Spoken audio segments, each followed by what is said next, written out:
예, 오늘은 제사장 의복이라는 제목으로 말씀의 은혜를 나누겠습니다. 오늘 제사장 의복의 본문의 내용은 우리가 본론적인 내용에 들어가기 앞서서 이제 서론적인 내용들을 주로 다루게 될 것입니다. 그리고 다음 주에 이제 본론적인 내용들을 다룰 것 같아요. 우리가 이제 전체적인 말씀의 줄거리를 보면은 앞에서는 이제 성막과 관계된 여러 성막의 기구들에 대해서 말씀을 배웠고, 이제 출애굽기 28장과 29장을 이어서 우리가 두 장에 걸쳐서 이 성막 관리를 책임지고 있는 제사장들에 대한 그 규례를 배우게 될 것입니다. 근데 재미있는 것은 이 제사장 규례를 시작하면서 제일 먼저 하나님께서 모세에게 말씀하시는 내용이 뭐냐면은 제사장들이 입을 옷에 대해서 얘기하고 있죠. 그래서 제일 먼저 이제 아론이 입을 대제사장의 옷에 대해서 이야기를 하고 있어요. 특이하지 않나요, 여러분들? 저는 목사니까 이런 게 궁금해요. 목사니까 왜 옷에 대해서 제사장 규례를 얘기하는데 왜 옷부터 얘기하시냐고요. 이런 질문을 가져야 돼요, 사실은. 여러분, 그러니까 실제로도 말씀을 보면은요, 이 출애굽기 29장에 들어가서야 이제 제사장 직분 위임에 대한 내용들이 나오고 규례에 대한 내용들이 나오면서 뭘 잡고 뭘 잡아라 막 이런 게 나온다고요. 그죠? 규례에 대한 내용들은 뒤에 나와요. 앞에는 28장 전부가 제사장들이 입어야 될 옷에 대한 내용들로 채워져 있다라는 거죠. 그럼 물어야죠. 왜 이렇게 하나님께서 제사장이 입을 옷에 대해서 이렇게 어떻게 보면 과도해 보일 만큼 많이 말씀을 하고 계시느냐라고 말입니다. 그렇죠, 여러분? 그래서 오늘 우리가 제사장 의복을 들어가기에 앞서서 이제 본문을 시작하기에 앞서서 성경이 말하고 있는 이 옷의 의미를 우리가 먼저 점검을 해보고, 그리고 이제 본문의 말씀을 들어가려고 합니다. 말씀을 제가 준비하면서도 느꼈지만 성경이 옷에 관련돼서 참 많은 이야기를 하고 있더라는 거죠. 우리가 생각하는 것보다 엄청 많아요. 그래서 저도 이제 몇 가지만 얘기할 건데, 예를 들어서 창세기를 보면은 이 옷과 관련돼서 제일 먼저 시작하는 게 뭐냐면 인간의 죄가 나오죠. 옷이 이제 이 죄와 아주 밀접하게 관련되어 있다는 걸 우리에게 알려주고 있어요. 원래 최초의 인간은 옷을 입지 않았죠. 아담과 하와가. 그래서 한번 찾아가 볼까요? 창세기 2장. 우리 한번 읽으면서 말씀을 시작해보자. 창세기 2장 25절 가보겠습니다. 창세기 2장 25절 다 같이 읽어봅시다. 창세기 2장 본문 접어놓고요. 갈비 껴놓고 2장 25절 시작. 아담과 그의 아내 두 사람이 벌거벗었으나 부끄러워하지 아니하니라. 재밌죠? 여기서 이제 부끄럽다라는 말이 히브리어 보시라는 말로 이게 이제 수치심을 동반한 부끄러움이에요. 그러니까 원어적으로 보면 이게 무슨 의미냐면은 부끄럽지 않았다라는 게 단지 이제 어떤 벗었 라는 것에 초점이 맞는 게 아니라 그 마음의 동요가 일어나지 않았다, 감정적으로 흔들림이 없었다라는 개념이에요. 부끄러우지 않았다라는 게. 좀 이해하시겠죠? 그러니까 이게 옷을 입고 벗고 그런 개념이 아니라 그 몸 자체에 대해서 아무런 그런 그러니까 어떤 그 인간이 느끼는 어떤 그 뭐라죠? 부정적인 감정이 전혀 없었다라는 거예요. 죄를 짓고 나서는 어떻죠, 인간이?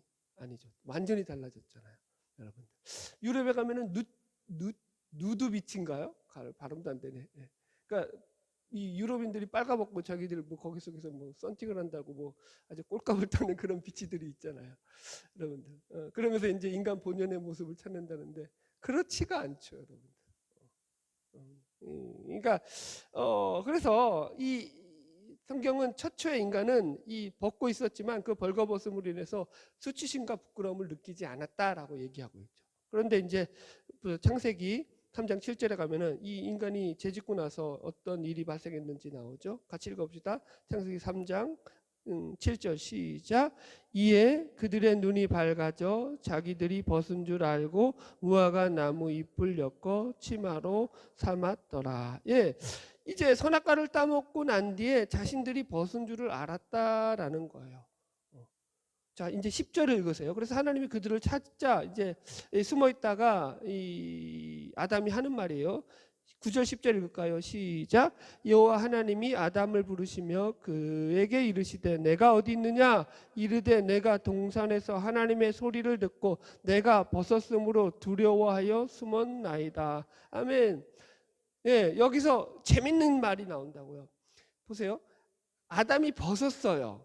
그럼 벗었으면 어떻게 표현해야 돼요? 내가 벗었으므로 부끄러워서 숨었나이다. 벗었으므로 두려워서, 지금 그런데 그렇게 표현 안 하고 벗었으므로 부끄러워서 숨은 게 아니라 두려워서 숨었다라고 나온다고요. 실제로도 아담은 지금 뭐예요? 나뭇잎으로 옷은 헤입고 있다고요. 벗은 것을 가리긴 가렸어요.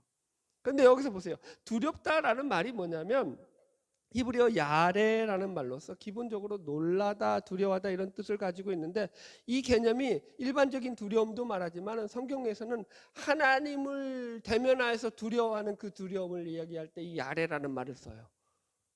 이해하셨죠? 그러니까 아담이 지금 죄를 짓고 나서, 선악과를 따먹고 나서 자기의 벌거벗음을 가지고 두려움을 느꼈는데, 그 두려움의 대상이 누구였다라는 거예요. 하나님이었다라고 성경은 얘기하는 거예요. 하나님 앞에서 두려움을 느꼈다고요. 왜요? 죄를 지었다고 자기가 이제 인식을 하게 된 거예요. 지금 그 두려움을 말하는 거예요. 그래서 여기서 본문에서 아담과 하와가 벗었기 때문에 제일 먼저 들어왔던 감정은 수치심보다는 두려움이라고 봐야 돼요. 하나님 앞에서의, 그죠? 하나님을 두려워하는 존재로 인간과 하나님의 사이에 뭐예요? 간격이 벌어졌다, 이 얘기예요. 그죠? 자, 설명합시다. 벌거벗음은 그래서 뭐가 되죠? 인간의 죄를 상징하죠. 그죠? 하나님을, 그래서 어떻게 됐, 이로 말미암아서 어떻게 됐죠? 하나님을 두려워하는 존재가 되었죠. 그죠? 죄짓기 전에 인간은 하나님과 교제하는 존재, 하나님과 사랑을 나누는 존재로였다가 이제는 관계가 깨지는 존재로 되어졌다라는 거예요. 그렇죠? 그러자 이제 하나님께서 그들에게 하여튼 뭐 벌은 내리시죠. 그러면서 또 끝에 가서 하시는 일이 뭐냐면 하나님이 그들을 향해서 가죽옷을 해입히죠. 짐승을 잡아서. 자, 3장 21절 읽읍시다. 시작. 여호와 하나님이 아담과 그의 아내를 위하여 가죽옷을 지어 입히시더라. 자, 보세요. 옷은 누가 지어 입혔어요? 하나님이 디자이너가 됐죠. 하나님이 디자이너가 돼가지고 옷을 해입히시죠. 가죽옷이라는 옷. 그래서 이게 무슨 의미냐면은 옷은 하나님의 은혜를 상징하죠. 죄 지은 인간을 향해서 하나님이 베푸시는 그 은혜가 이 가죽옷이죠. 그냥 내버리시지 않죠. 그래서 여러분 계시록에서도 보면은 이런 말씀들이 아주 많이 등장해요. 예수님께서 초대교회 일교회 가운데서 라오디게아 교회를 책망하실 때 그 책망 가운데 죄악됨을 책망하시면서 그들에게 경고의 말씀하실 때 이렇게 말씀하셔요. 읽어드릴게요. 계시록 3장 18절이에요. 내가 너희를 권하노니 내게서 불로 연단한 금을 사서 부요하게 하고 흰옷을 사서 입어 벌거벗은 수치를 보이지 않게 하고 안약을 사서 눈에 발라 보게 하라, 이렇게 말해요. 그들에게 내리는 영적인 처방 중에 하나가 뭐냐면 흰옷을 사서 입어서 벌거벗은 수치를 보이지 않게 해라, 이렇게 말한다고요. 흰옷을 사서 입으라고 얘기하시죠. 그래서 계시록 16장 15절의 말씀에서도 보면 예수님께서 이런 말씀이 나옵니다. 하신 말씀 가운데 보라 내가 도적같이 오리니 누구든지 깨어 자기 옷을 지켜 벌거벗고 다니지 아니하며 자기의 부끄러움을 보이지 아니하는 자가 복이 있도다. 예수님께서 도적같이 오시는데 그때에 자기 옷을 입고 있는 자, 자기 옷을 지켜 벌거벗고 다니지 아니한 자가 복이 있다라고 말하고 있다고요. 무슨 말인지 알겠죠? 그러니까 이게 아주 상징적인 거죠. 그러니까 죄악에 빠져서 있는 모습이 벌거벗은 모습이죠. 성경에 상징하는 것은. 옷을 입는다는 것은 하나님의 은혜를 입고서 살아가는 잘, 하나님의 은혜를 붙잡고 살아가는 거라는 거죠. 여러분들. 그래서 여러분들 우리가 주님 오시는 날까지 이 흰 옷을 잘 지켜야 돼요. 잘 입고 있으셔야 돼요. 벗으시면 안 돼요. 할렐루야. 그래서 이 벌거벗음이 인간의 죄악됨을 상징한다면 옷은 하나님의 은혜를 가리킨다라고 지금 설명을 하고 있습니다. 그래서 자, 이렇게 볼 때 최초의 이 디자이너는 하나님이시죠. 그죠? 옷을 디자인하신 분이 하나님이시죠. 그리고 하나님이 디자인하신 옷 중에서 가장 아름다운 옷 중에 하나가 뭐가 되겠어요? 그러면은 대제사장의 옷이 되겠죠.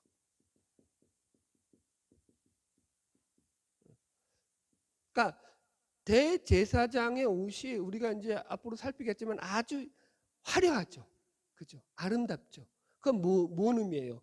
하나님의 은혜가 은혜 위에 은혜로다. 이렇게 표현할까요? 은혜가 아주 많이 담겨 있는 옷이다라는 표현이 되죠. 이해하셨죠?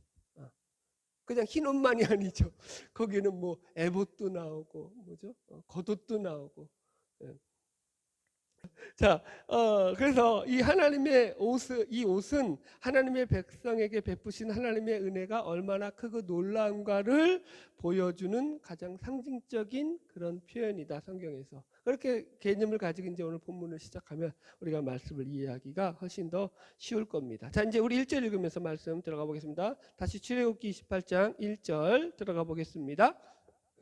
같이 읽을까요? 시작. 너는 이스라엘 자손 중 내 형 아론과 그의 아들들 곧 아론과 아론의 아들들 나답과 아비우와 엘르아살과 이다마를 그와 함께 내게로 나오게 하여 나를 섬기는 제사장 직분을 행하게 하되. 예. 자, 보세요. 제사장을 할 때 하나님께서 이 아론과 그의 아들들을 지명하죠. 아들들을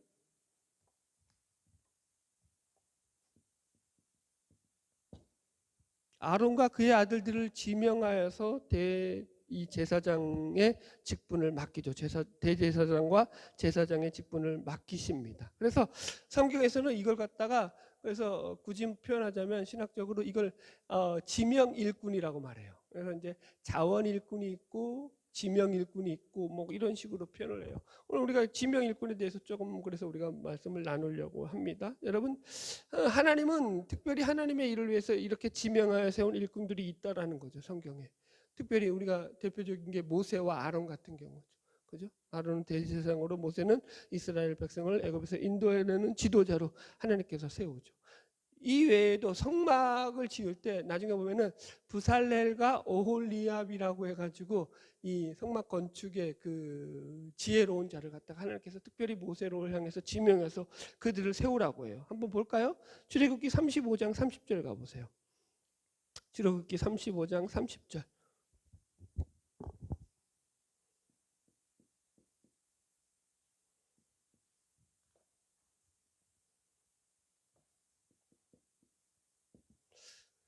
자, 출애굽기 35장 30절 찾으셨죠? 같이 한번 그만할 때까지 읽어봅시다. 시작. 모세가 이스라엘 자손에게 이르되 볼지어다 여호와께서 유다 지파 홀의 손자요 우리의 아들인 부살레를 지명하여 부르시고 하나님의 영을 그에게 충만하게 하여 지혜와 총명과 지식으로 여러 가지 일을 하게 하시고 하면서 쭉 나오죠. 이게 무슨 얘기예요? 지금 하나님께서 이 성막을 짓는 일에 부살레를 특별히 모세로 하여금 지명하여 불러서 이것을 그죠? 짓게 했다라고 나오죠. 여기 34절 보세요. 시작. 또 그와 단지파 아이사막의 아들 오홀리압을 감동시키사 가르치게 하시며 이렇게 나오죠. 그래서 하나님께서 이 또 부살렐의 그 밑에 사람으로 오홀리압을 가르쳐서 이 일을 계속 이어가는 일꾼으로 하나님이 지명해서 부르셨다라는 걸 우리가 알 수 있습니다. 자, 이렇게 하나님께서 지명하신 지명 일꾼이 있다라고 성경은 이야기하고 있죠.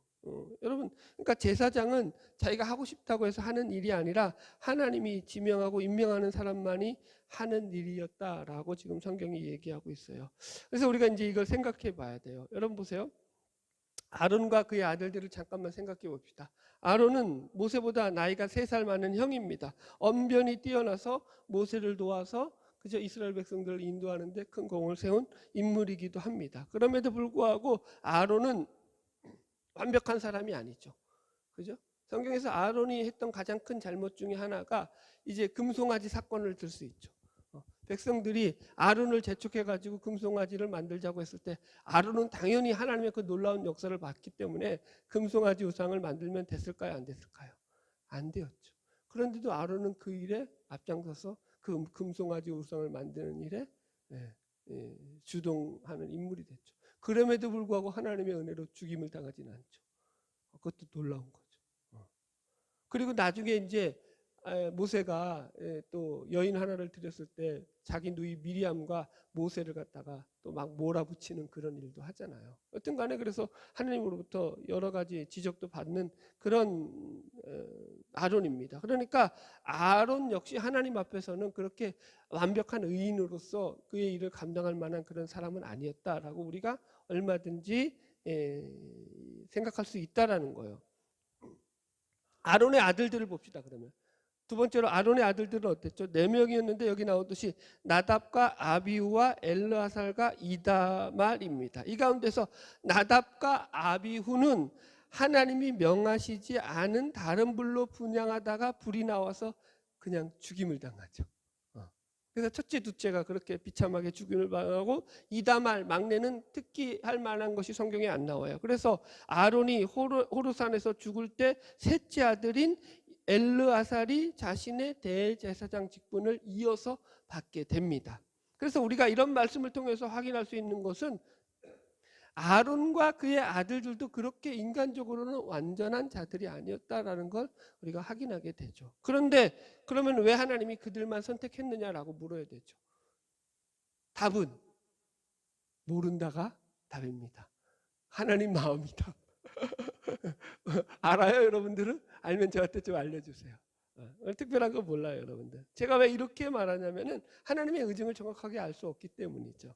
그러면 그래서 우리가 왜 아론이냐라는 것에 집착해서 성경에서 말해주고 있지 않는데 이것이 뭐 아론의 잘남이라든가 아론이 뭐 모세의 형이었다든가 뭐 이런 조건 때문이다 뭐 이렇게 말할 수 있지는 않다라는 거예요, 성경에서. 그죠? 그렇게 말할 수도 없고요. 그럼에도 불구하고 한 가지 분명한 것은 그들이 완벽하고 잘나서 인간적으로 흠이 없어서 하나님이 그들을 택하신 것은 아니다라는 것은 확실하죠.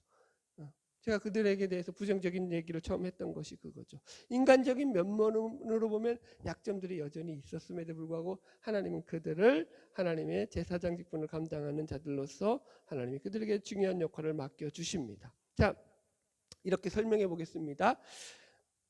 제사장 제도는 이스라엘 백성들에게만 있었던 제도가 아니라 이전부터도 모든 다른 나라들 가운데서도 이미 만들어져서 실행되고 있었어요.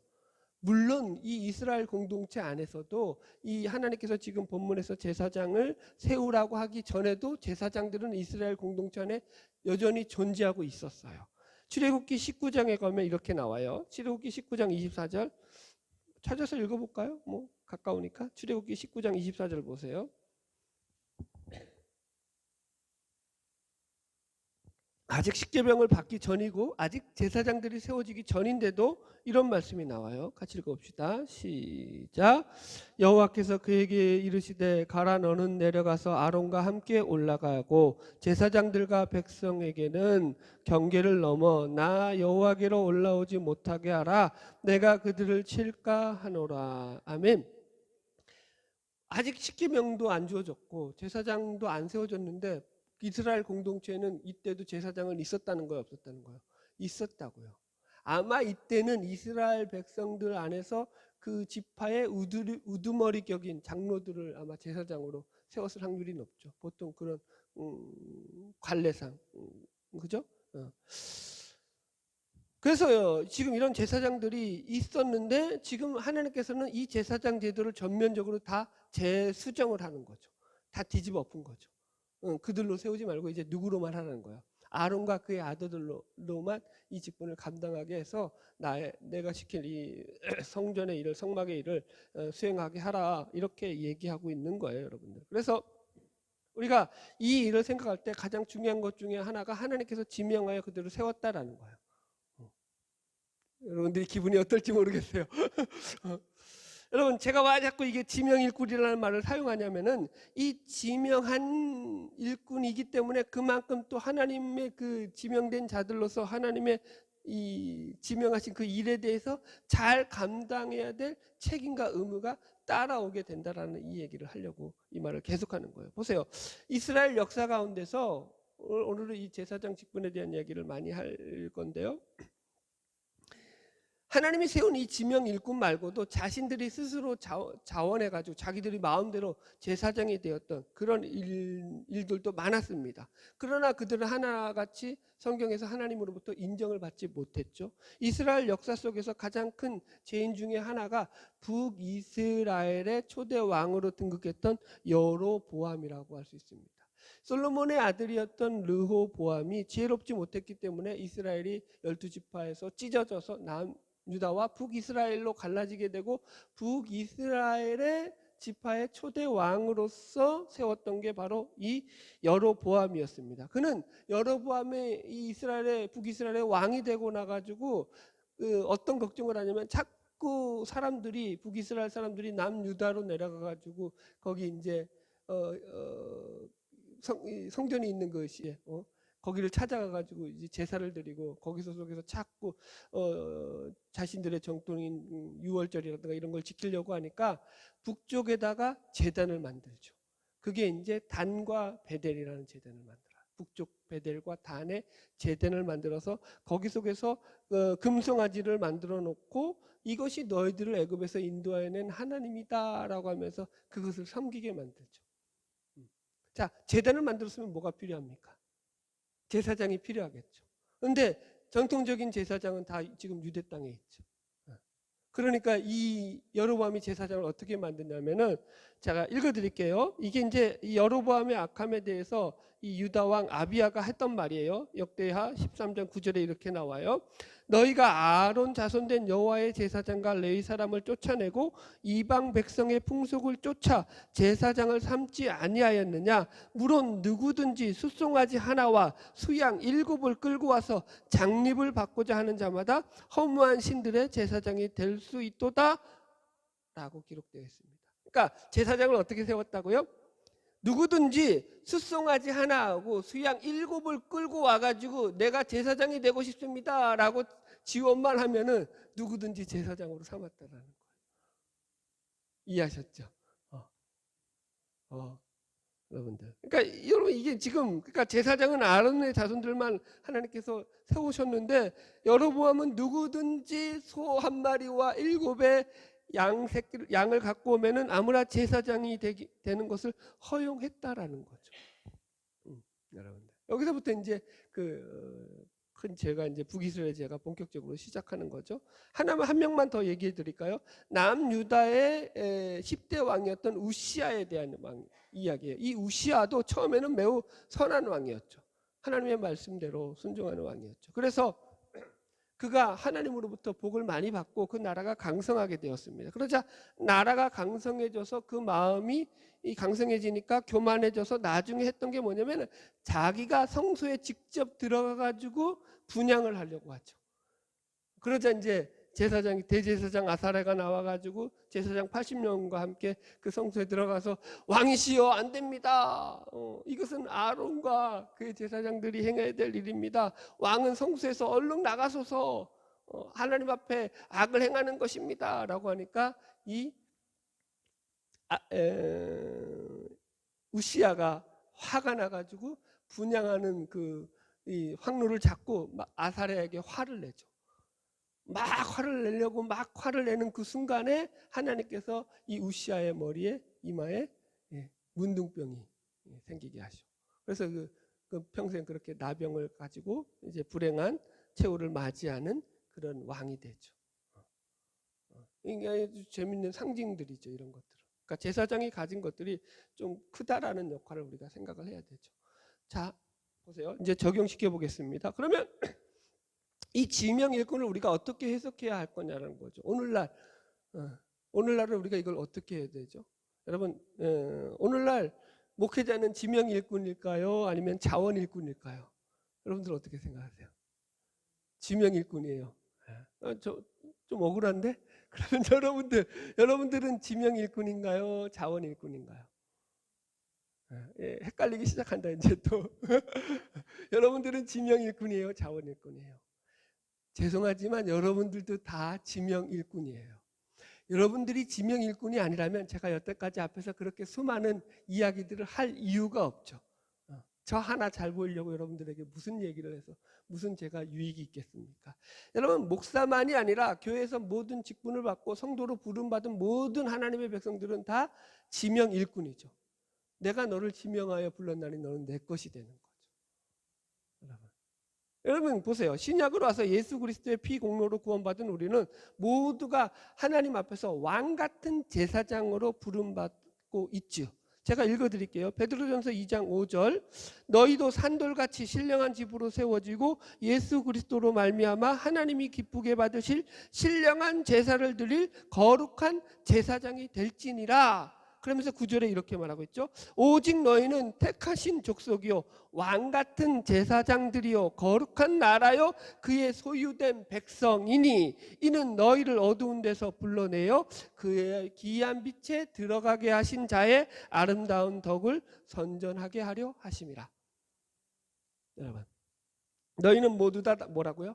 왕 같은 제사장이라고 얘기하고 있죠. 이 부름받음은 그렇다고 차별이 목적이 아닙니다. 구별이 목적이죠. 거룩이 목적이죠. 그러니까 너 이렇게 생각하시면 안 됩니다. 우리가 부름받았다고 해가지고 나는 너희들보다 똑똑하고 너희들보다 잘나고 너희들보다 인격이 훌륭해서 하나님께서 내 조건을 보시고 나를 부르시고 택하셨다. 이렇게 생각하면 망하는 거라고 했어요. 그건 아니죠. 여러분, 그것보다 어리석고 미련한 생각은 없습니다. 여러분, 제가 단언하건대 우리 기독교만큼 인간들이 가지고 있는 차별의 벽을 허물어뜨렸던 종교는 인류 역사상 세상에 없습니다. 기독교는 인종과 성별, 빈부와 기천을 막론하고 창조주 하나님 앞에서 모든 인간은 다 평등한 존재라고 말을 합니다. 그렇죠? 너는 노예이기 때문에 예수를 믿을 자격이 없어. 너는 악당이기 때문에, 너는 죄를 많이 지었기 때문에 너는 구원을 받을 자격이 없어 라고 성경은 말하고 있지 않죠.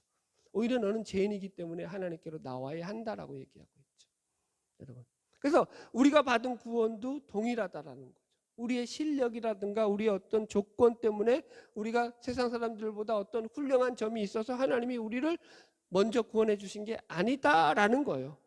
그래서 절대로 우리가 받은 구원에 대해서 차별의식을 가지면 안 됩니다.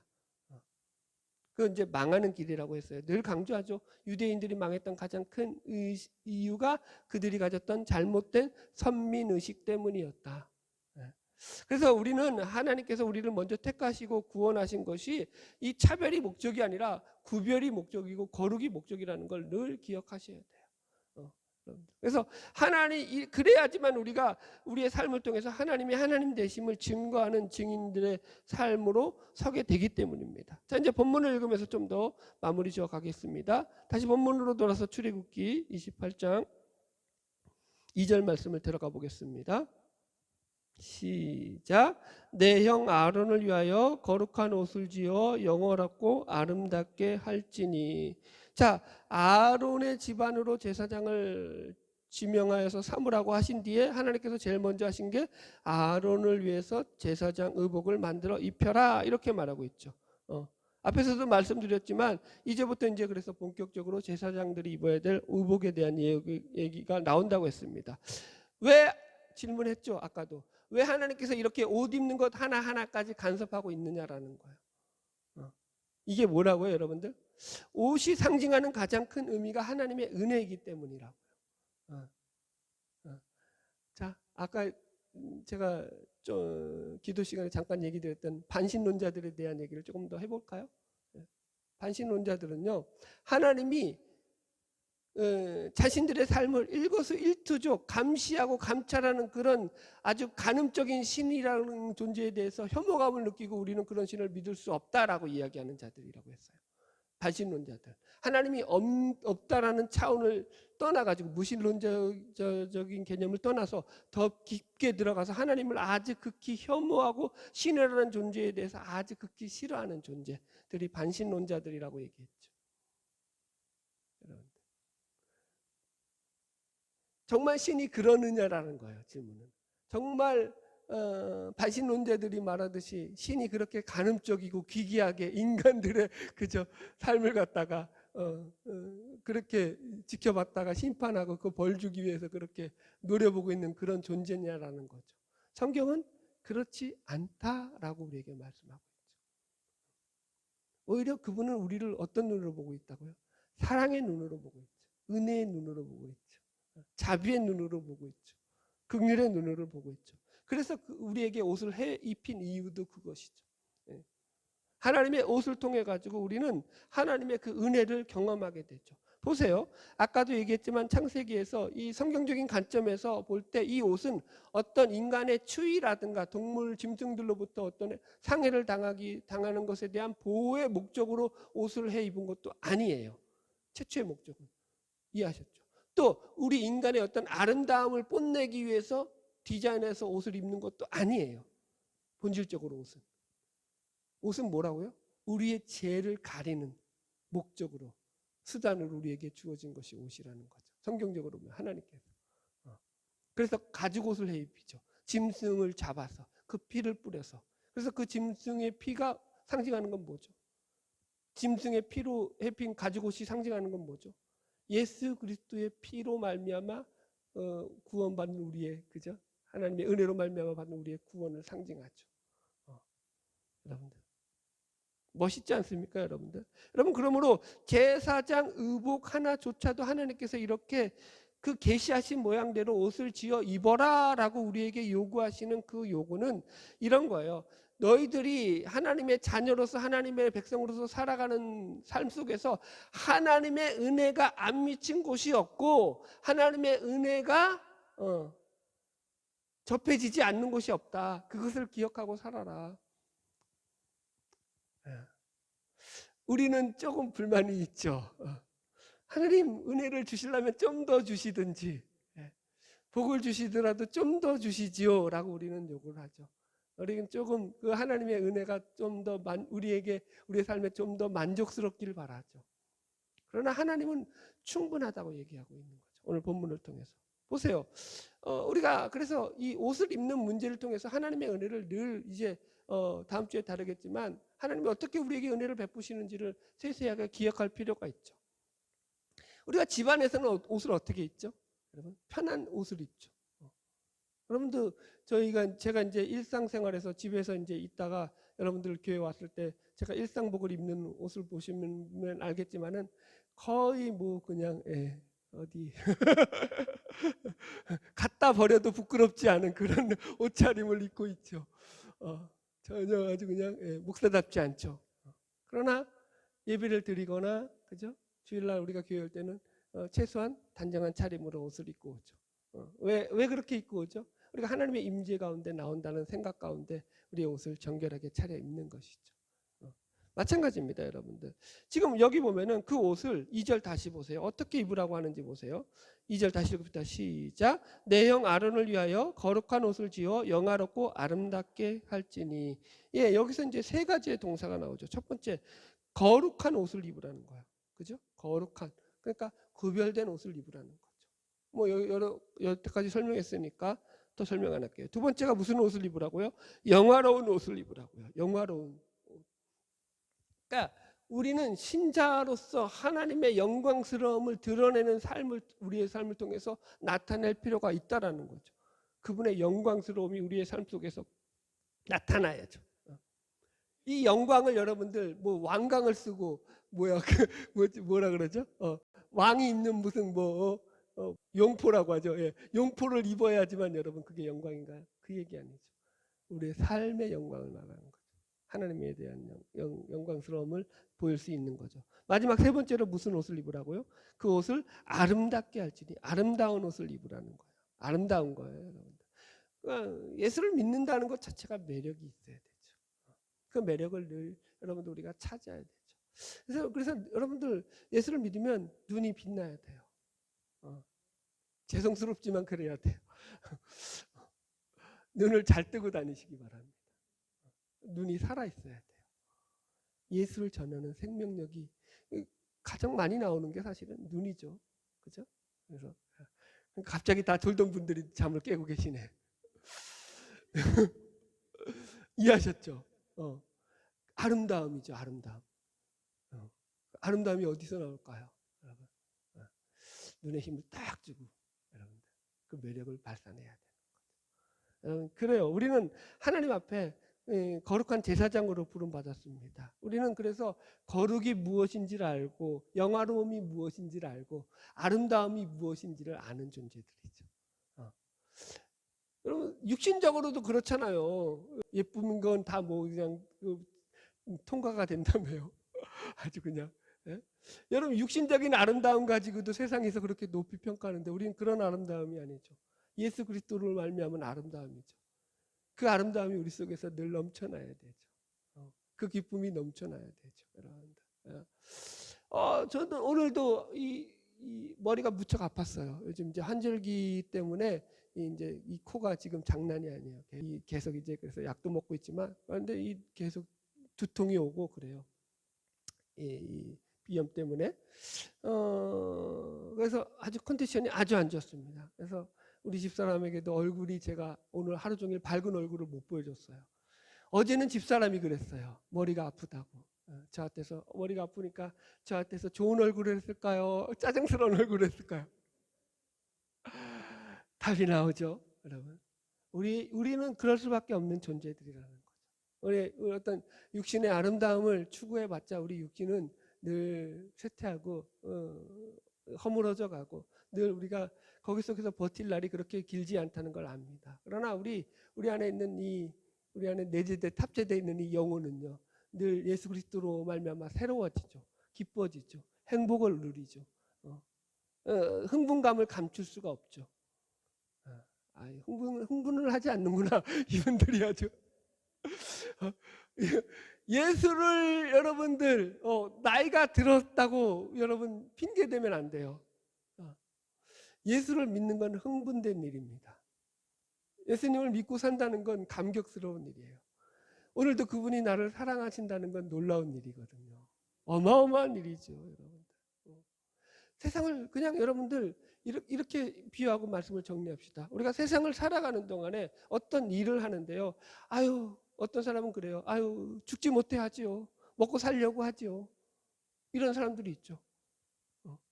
그럼 그렇게 일을 하는 것과 저는 그렇지 않습니다. 저는 날마다 하나님 주신 힘을 가지고 새 힘 가운데서 기쁨을 가지고 이 일을 하고 있습니다. 하나님의 영광스러움이 나에게서 나타나기를 소망하며 일을 하고 있습니다.